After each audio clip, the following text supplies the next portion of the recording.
7 миллионго наличкага Нурдул акебизге Москвадан үй алып бердик. Үйүңүз канча комната, кайсыл жактан алдыңыз? Ассаламу алейкум мекендештер. Мен үйдү МТШдан алдым.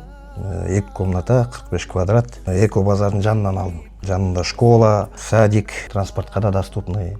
Россияда канча жылдан бери жүрөсүз? Бир 13-14 жыл болуп калды. Эмне түрткү болду үй алышыңызга? Ар бир инсандын каалаган максаты өзүнүн жеке үйү болушун ар бир алыскы жерде жүргөндө ар бир адам каалайт болуш керек. Мага деле ошол себеп болду. Квартирадан квартиралап жүргөндө кыйынчылыктар башка келгенде анан ойлодум, өзүм бир очогум болсо экен, ошол жерге жакшынакай жашоо үй бүлөм менен улантсам экен деп ошол тилек менен алдык. Квартирадан квартирага жүрсөң, эртеңки күнү келет же хозяйкаң айтат да, чыккыла болду, мен сатат элем.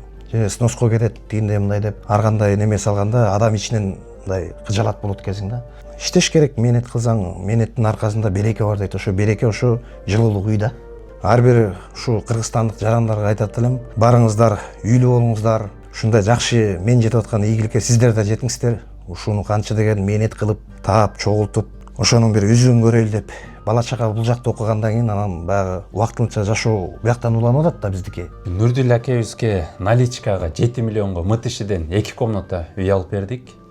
Эгерде наличкага ала турган болсоң, бул баасын содалашып арзан баада ала турган болсок, 1-1,5 миллионго ниже рыночный алдык сиздерге. Юридический проверканы өттү. Үй сиздин атыңызга переоформленип, ошондон кийин кирип жашай бересиз. Эгерде сиздер дагы наличкага алам десеңиздер, кайрылыңыздар, безопасно кылып сделкаңыздарды өткөрүп беребиз.